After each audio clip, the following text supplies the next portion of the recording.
है, जो मेरा है ये तेरा है।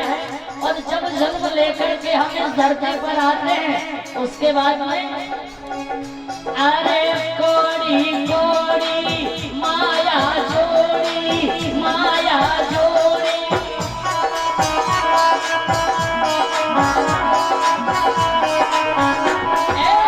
कोड़ी कोड़ी माया जोड़ी, माया जोड़ी।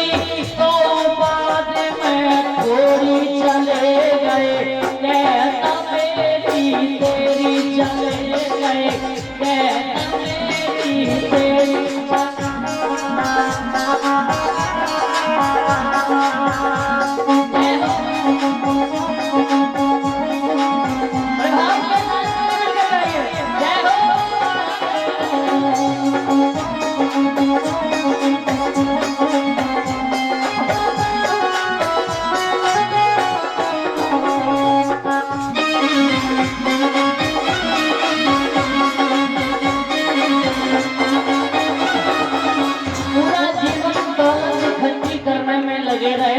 लेकिन अंत में वो थोड़ी की थोड़ी ही रही, क्योंकि धन से कभी व्यक्ति का पेट भरता नहीं है, भगवान चाहे कितनी भी दे।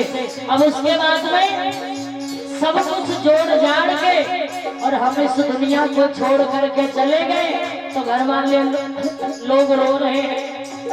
अरे पूरा पकड़े जगी मैया रोवे, मैया रोवे, पैर पकड़े जगी गोरी चले गए, कहता मेरी तेरी चले।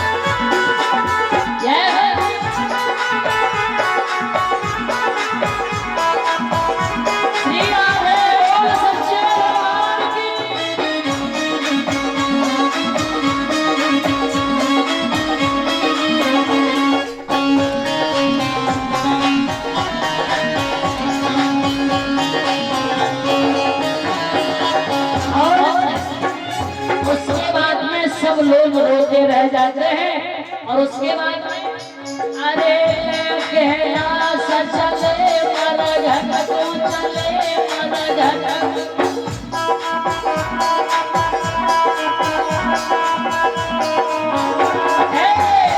कहना सचले मर घट को चले मर घट को, भूख चली जैसे होली चले गए, कहना मेरी तेरी चले गए, कहता मेरी तेरी।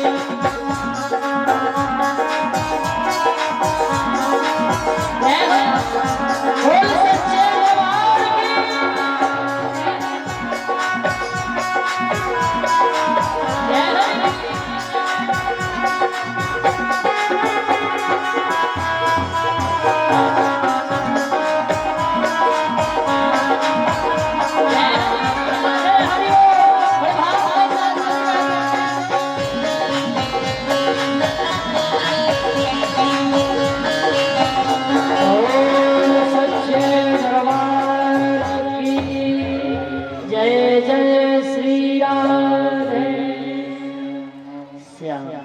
आइए बड़े भाव श्रद्धा के साथ में अंतिम रोज की पावन बेला की कथा में सभी भक्त प्रवेश करेंगे।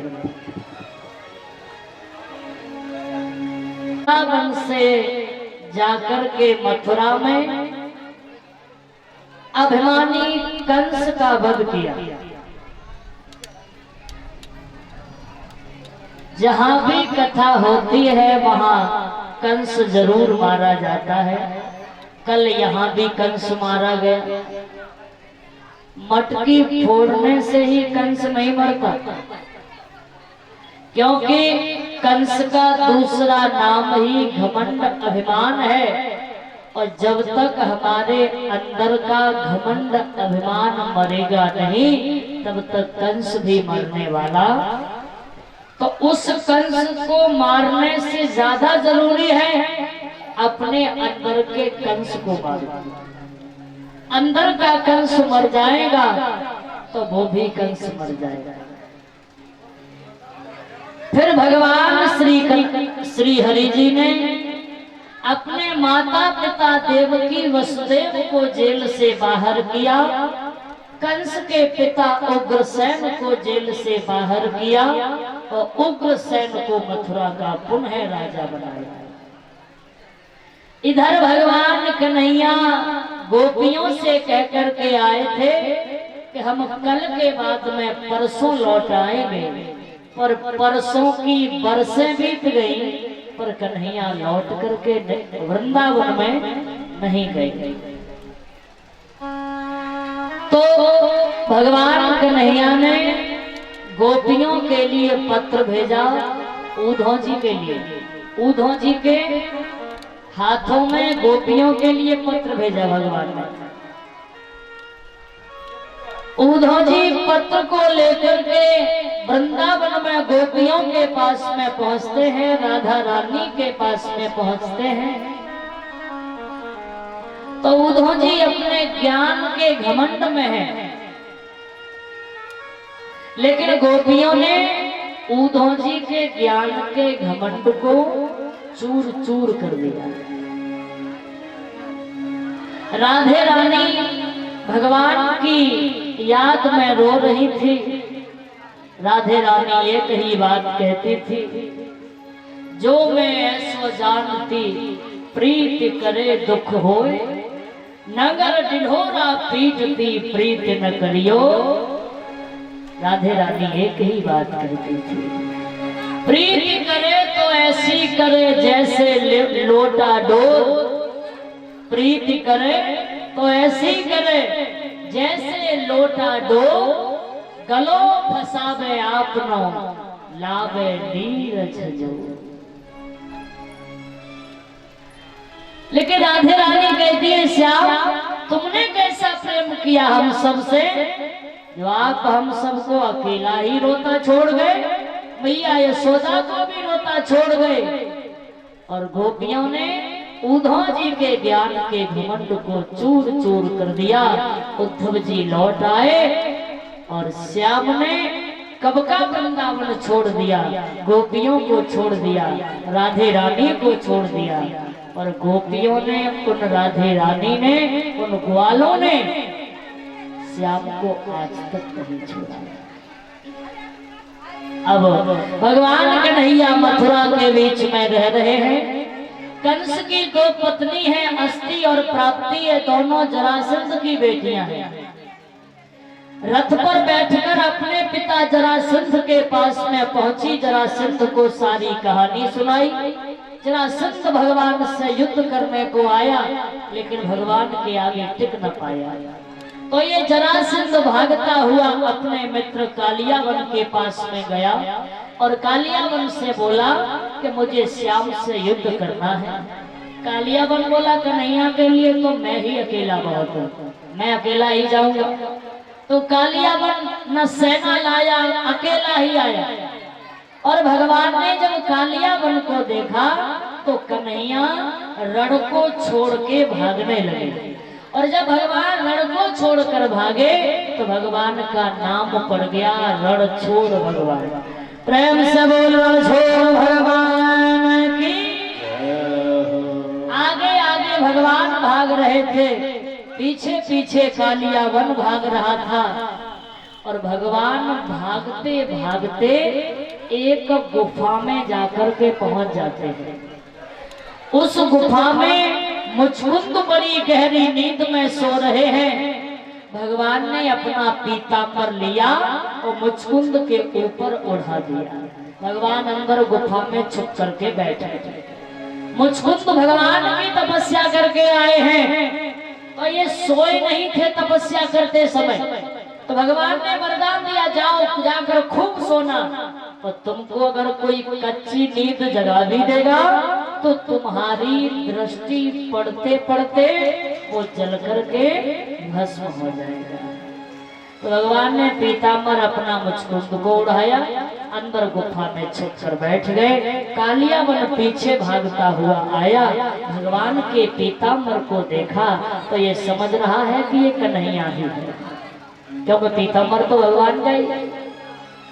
और इस कालियावन ने पीताम्बर को पकड़ के खींचा, मुचकुंद की नींद खुली और मुचकुंद की नजर पड़ते पड़ते कालियावन जल करके भस्म हो गया। श्री हरि जी ने मुचकुंद को दर्शन दिया। फिर भगवान कन्हैया ने बाद में जाकर के जरासंध का वध किया और उसके बाद में भगवान कन्हैया गुरुसांदीपन के यहाँ जाते हैं और 64 दिन में अपनी शिक्षा को पूर्ण किया भगवान ने। गुरुजी से कहा दक्षिणा मांगो गुरुजी, तो गुरुजी कहते हैं श्याम दक्षिणा अगर मुझे देना चाहो तो मेरा एक बेटा था और वो समुद्र में बह गया था कई साल पहले, अगर तुम दक्षिणा देना चाहते हो तो हमारे उसी बेटे को लौटा कर दे दो। भगवान जाते हैं समुद्र के किनारे और भगवान ने समुद्र देवता से जब कहा तो समुद्र ने गुरु के बेटे को लौटा कर दिया और भगवान ने गुरु के बेटे को गुरु को जाकर दिया दक्षिणा। फिर भगवान लौट के मथुरा में नहीं आए, विश्वकर्मा के द्वारा रातों ही रात में बड़ी सुंदर नगरी का निर्माण किया। मथुरा के सभी सोते हुए को उस नगरी में पहुंचा दिया और उस नगरी का नाम भगवान ने द्वारिका रख दिया। प्रेम से बोल द्वारिकाधीश भगवान की। भगवान कन्हैया द्वारिका के बीच में राज्य कर रहे हैं। आइए अब द्वारिका में पहुंचने के बाद में कन्हैया के बड़े भैया हैं बलराम जी महाराज, तो कन्हैया के बड़े भाई बलराम जी का विवाह किसके साथ में हुआ और किस तरह से हुआ? आइए बलराम जी का पावन विवाह।